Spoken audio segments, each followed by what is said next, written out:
Tell your neighbor, give me chance. I want to praise my God.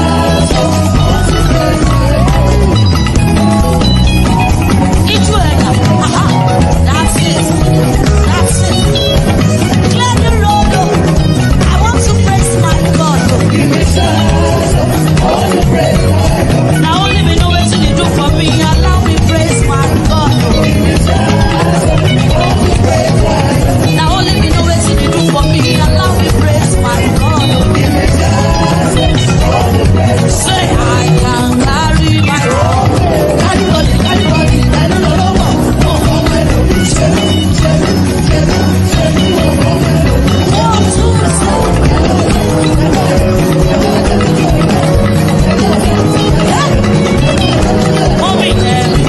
I can carry my body.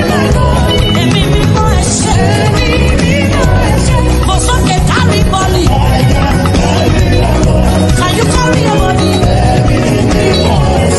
I can carry my body. Everybody. Torí que ènìyàn ṣe bí Ọlọ́run, wọ́n ní kò lè pọ̀ sí. Bàbá bọ̀, wọ́n ní bí ó ti yàwó, nígbà kò lè pọ̀ sí. Kí ló sọ? Wọ́n ní kò sáré lọ, ó wà ní bàbá lọ. Wọ́n ní kò sáré lọ, ó gbọ́dọ̀ fọlẹ̀. Ó ṣe má ṣe, ó ṣe má ṣe, ó ṣe má ṣe.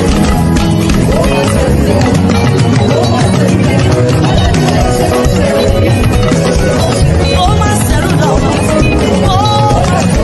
wọ́n ní kò sáré, ó yẹ fún, ó gbọ́dọ̀ fọlẹ̀. Jehovah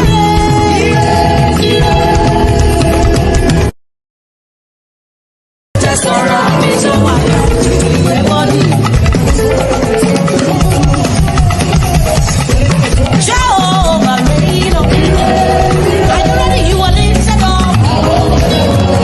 Jehovah, you are lifted up. Hey, Jehovah, you are lifted up. Hey, you are lifted up. Jehovah, you are lifted up. Jehovah, you are lifted up. Jehovah, you are lifted up. Oh, you are lifted up. Can I see your hands like this? So she ready. Otu waka Chineke akimi. Spread out. Yes, sir. Are you sure? Oh, must spread out. So she ready. Otu waka Chineke akimi.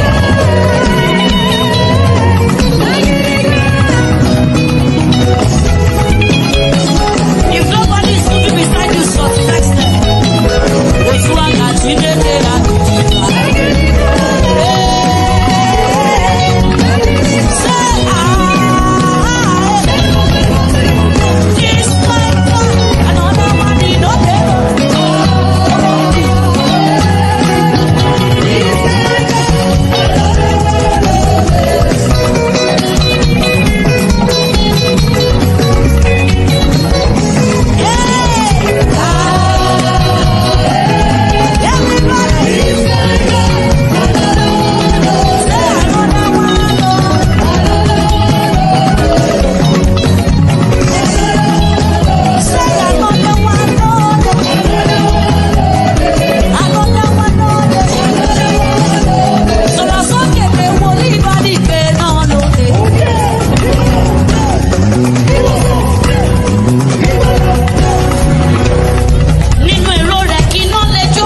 still they bless me steadily. Are you ready? God is ready. You carry my master for your head, oh, you still they bless me steadily. Hey, you still they bless me steadily.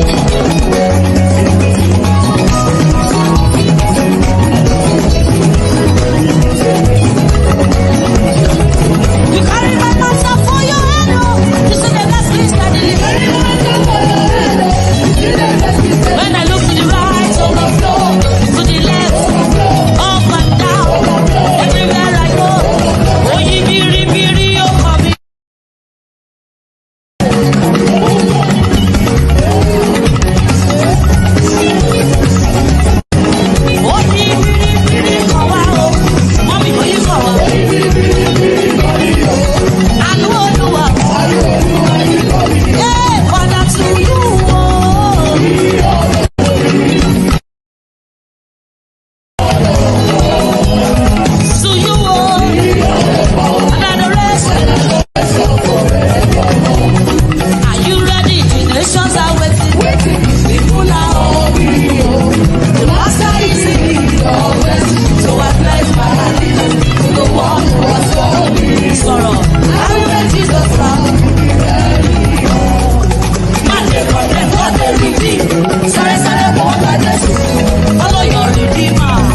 ní choice.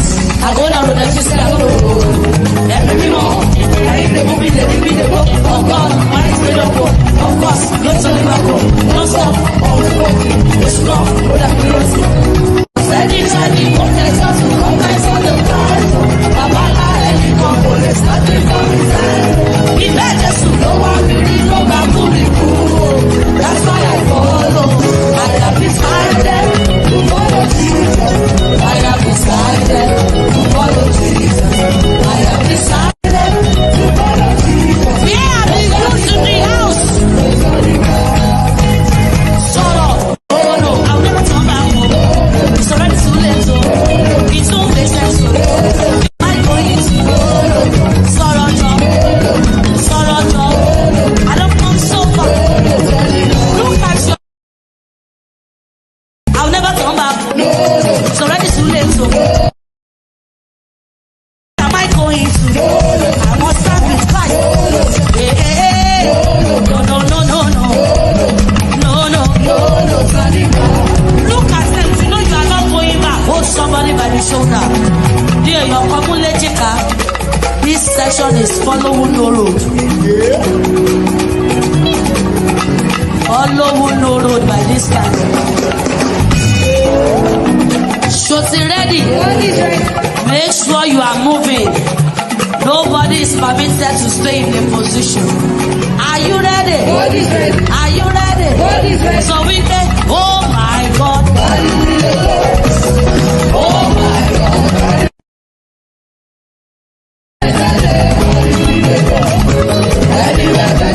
Carry me, let go. Oh my God. Carry me, carry me, carry me, carry me. Oh my God. Carry me, carry me, carry me, carry me, carry me. Oh, oh, oh, oh. Sọ̀rọ̀ sókè. Ó yá nínú owó. Ó yá. Ó yá nínú owó. Sọ̀rọ̀. Ẹni tí ó ní ẹ̀dú fẹsẹ̀. Sún. Kúrò.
kankan gbé. Orí kankan gbé. Orí kankan gbé ń bẹ̀rẹ̀. Lift something up. Lift something up. Lift something up. So ti ready? Sorry, carry something. Even before I pray. Kilori. What do you say? Are you ready? Hey, yeah, yeah.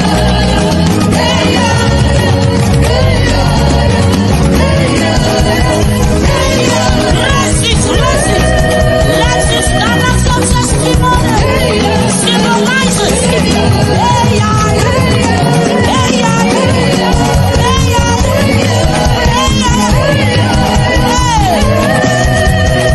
Look at your neighbor. Hey, yeah, hey, yeah, hey, yeah,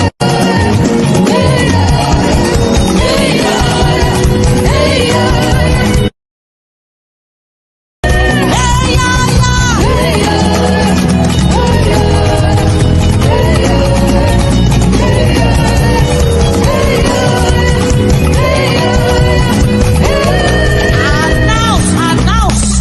Carry that thing and announce to 21 people. Tell them if you are standing in a position now, you need to move. You have been standing before, but now you need to move. Tell 21 people, look into their face. Look into their face. So bá ti rí wọn, sọ fún wọn pé ẹ ó wá bá mi dúpẹ́.